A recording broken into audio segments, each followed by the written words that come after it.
Programang ito ay rated SPG. Striktong patnubay at gabay ng magulang ang kailangan. Maaaring may masiselang tema, lengguwahe, karahasan, sexual, horror o droga na hindi angkop sa mga bata. Ano ang binabalak gawin ni Irene? Gagamitin kaya niya si Robert laban kay Carlos?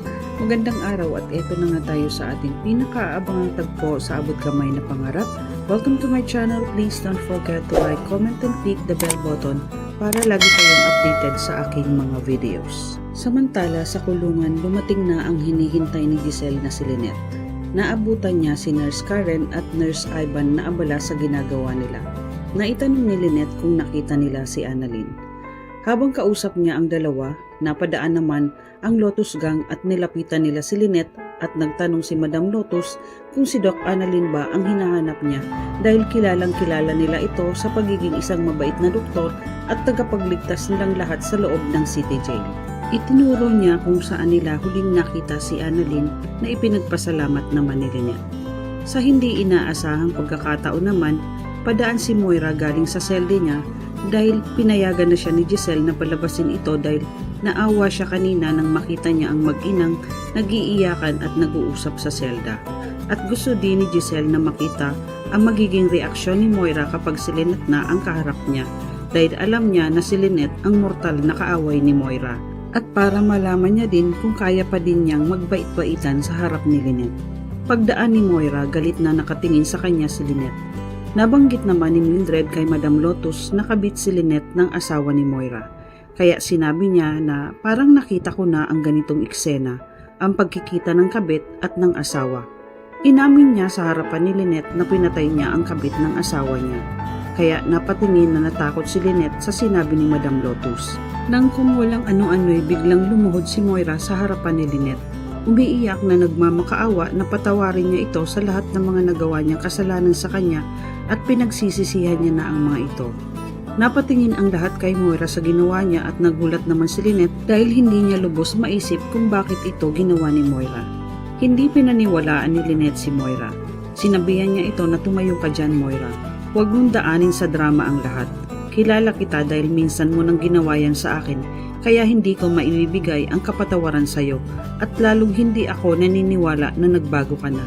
Sabay tinalikuran ni Lynette si Moira at umalis na ito. Nang naglalakad na si Lynette, hindi siya napansin ng lalaking may daladalang kahon na may lamang mga relief goods. Dahil sa taas nito, biglang nawala ng balanse ang lalaki at si Lynette ang mababagsakan ng mga kahon na daladala niya. Nakita ito ni Moira kaya tinawag niya si Lynette pero huli na. Kaya dali-daling tumakbo si Moira para sagipin si Lynette. Niyakap niya ito sa likuran kaya si Moira ang nabagsakan ng mga kahon. Ikinagulat ng lahat ang ginawang pagligtas ni Moira kay Lynette.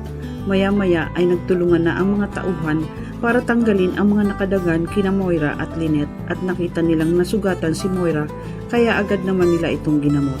Ipinagpasalamat naman ni Lynette ang ginawang pagligtas sa kanya ni Moira. Samantala sa labas ng kulungan habang hindi pa nahahanap nila Annalyn sa Leticia Madrigal ay nagyaya muna si Regan at Doc Lindon na kumain na muna sila. Habang sa di kalayuan ay nakamasid naman si Madam Lotus kay Annalyn dahil nakikita niya kay Doktora Annalyn ang anak niya na halos kasing edad niya lang. Maya-maya ay nilapitan ni Madam Lotus si Annalyn at nakiusap na kung pwede niyang mahawakan ang kamay niya kahit sandali lang. At hinawakan ni Annalyn ang kamay ni Madam Lotus. Umiiyak na sinabi ni Madam Lotus kay Annalyn na miss niya na ang anak niya. Kaya lang hindi sila nagkikita at nagkakausap simula nang makulong siya. Kasi galit siya sa akin dahil masamang tao ang nanay niya. Sabi ni Annalyn na hindi naman porket may nagawa kayong krimen ay masamang ina na po kayo. Lahat naman po tayo ay nagkakamali, kaya huwag niyo pong isipin na masama kayo. Minsan nga kung sino pa yung mga nakakulong, sila pa yung mababait. Napangiti naman si Madam Lotus, maya-maya ay naitanong ni Annalyn kung nasaan ang anak niya. Napaiyak si Madam Lotus at sinabi niya na gustong-gusto kong puntahan ang anak ko sa ospital, kaya lang hindi ko magawa dahil nakakulong ako, lalo na't ooperahan siya sa ulo. Napaisip si Annalyn kaya tinanong niya si Madam Lotus kung ang pangalan ba ng anak niya ay Carla Madrigal at kayo po ba si Leticia Madrigal? Ikinagulat ni Madam Lotus kung bakit alam niya ang pangalan ng anak niya. Sabi ni Annalyn na pasyente ko po si Carla At pinapahanap niya po kayo sa akin para iabot ko ang ginawa niya para sa'yo. At ibinigay ni Annalyn ang origami kay Madam Lotus.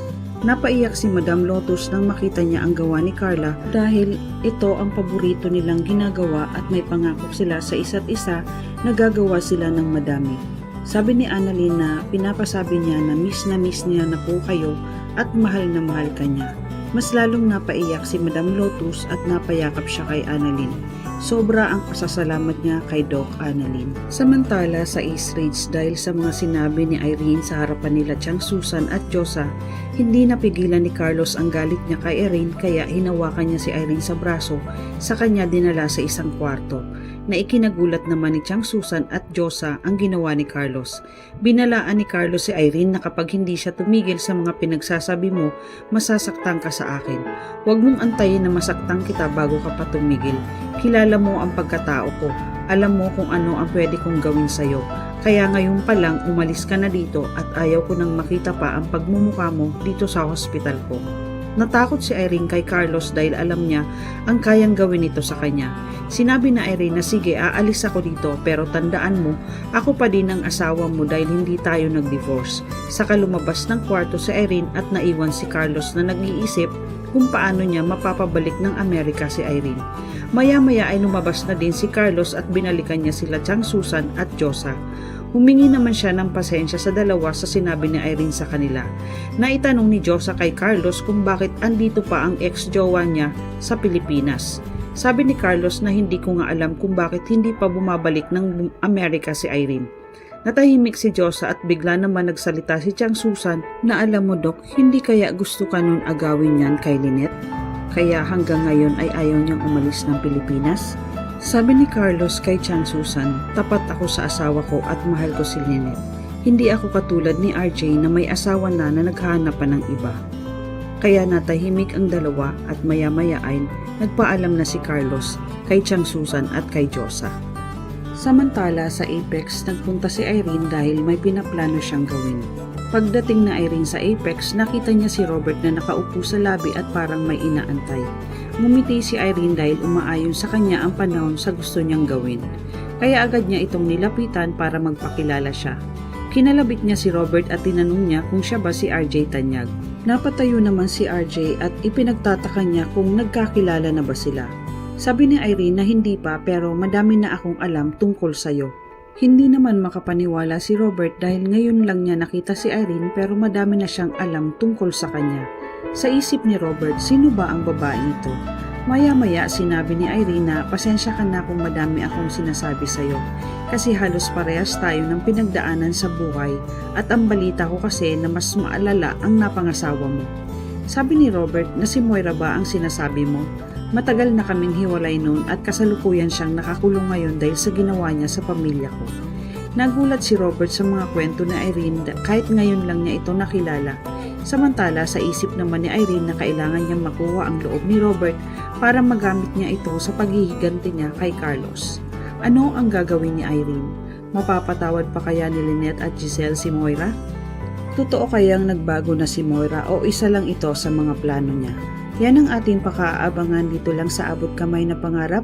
Huwag bibitiw at huwag kalimutan mag-subscribe. Maraming salamat po and God bless.